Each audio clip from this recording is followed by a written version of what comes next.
ओम महालक्ष्मीच विद्महे विष्णू पत्नीच धीमहि तन्नो लक्ष्मी प्रचोदयात। तर बघा की मार्गशीर्ष महिन्याचा उद्याचा शेवटचा गुरुवार आहे। खूप बायकांचे गुरुवारचे उपवास असतात, पोथी वाचतात, अगदी मनोभावे महालक्ष्मीची सेवा करतात आणि देवीकडे प्रार्थना करतात की घरामध्ये लक्ष्मीचा अखंड वास राहू दे, जी लक्ष्मी आहे ती स्थिर राहू दे, धनधान्यामध्ये बरकत येऊ दे, असं खूप म्हणजे खूप आपली इच्छा असती। तर त्याच्यासाठी आपण हा उपवास करतो।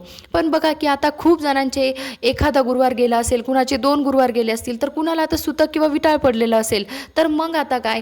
तर बघा की आपल्याला काय करायचं आहे, ह्या गुरुवार ज्याचे 4 गुरुवार झाले तर त्यांनी ह्या 4थ्या गुरुवारी उद्यापन करायचं आहे आणि ज्याचा एखादा 2 गुरुवार राहिले तर त्यांनी देखील ह्या गुरुवारी उद्यापन केलं आणि राहिलेला उपवास पुढच्या म्हणजे पुढच्या आठवड्यात केला तरी देखील चालणार आहे।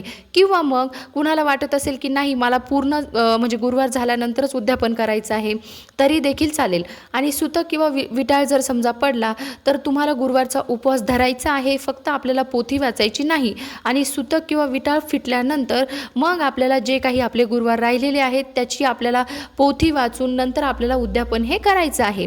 तर आता बघा की तुम्हाला आता समजा महिनाभर काहीही करायला जमलं नाही, उपवासही करायला जमलं नाही, पोथीही वाचायला जमलं नाही, तर आता आपल्याला काय करायचं आहे, तर माता लक्ष्मीसोबत आपल्याला भगवान विष्णू यांची सेवा ही करायचीच असते। कारण की जिथं विष्णूंची सेवा होते तिथे माता लक्ष्मी ही आपोआप येतेच।